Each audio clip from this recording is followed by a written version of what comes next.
Quando você consertou a metodologia, aí você começou a se preocupar, você e seu sócio, né, começaram a se preocupar com a expansão.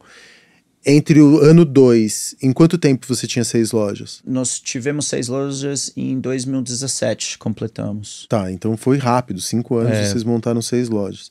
E aí você começa a pensar na explosão via franquia, na expansão via franquia, e aí você abre a Core e a Sweaty?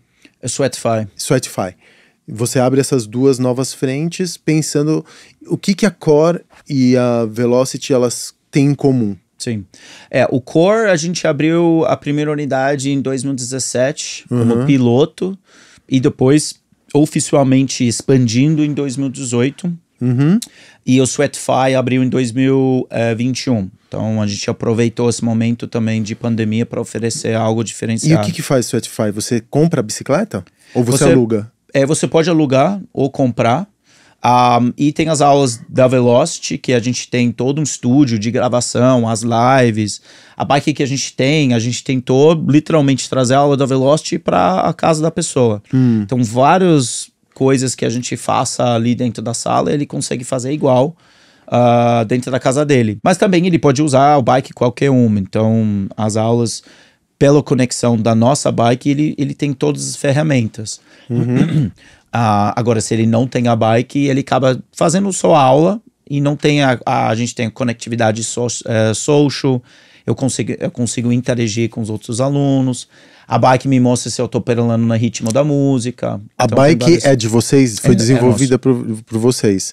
Mas vender esse hardware é difícil também, né? Porque vocês importam tudo da China, suponho eu. Vocês fabricam fora, importam, deve ser um custo alto, né? Ele é uma operação bem diferente do que a gente está acostumado, mas no mesmo tempo a gente foi bem cauteloso. Então a gente também não trouxe uma quantidade, né, muito acima do que a gente imaginava que ia vender ou locar. A gente conseguiu bons parceiros de logística. E a parte da aula já estava feito, então a gente fez um estúdio de gravação e que faz as nossas lives também.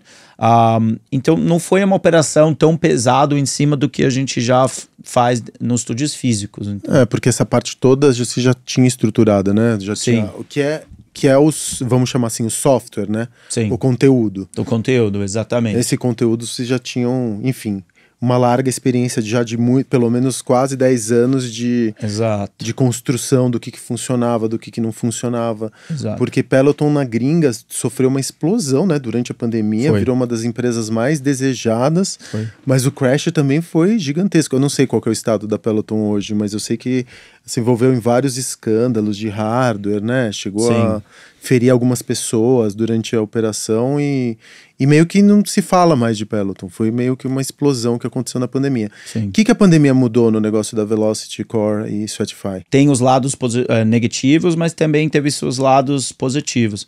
Eu acho que o que mudou pra gente, a gente até conseguiu enxergar algumas eficiências na operação que talvez pré-pandemia a gente não estava vendo, porque tinha coisas que a gente fazia quando tudo tá super bem, você faz, né? Você não tá olhando muito em... Você não questiona, né? Você não questiona muito na operação. Você tá tudo certo, as contas tá em ordem. Quando a pandemia bateu, aí você precisa começar olhando para a operação. O que a gente tá fazendo aqui? E o que é essencial, né? O que realmente...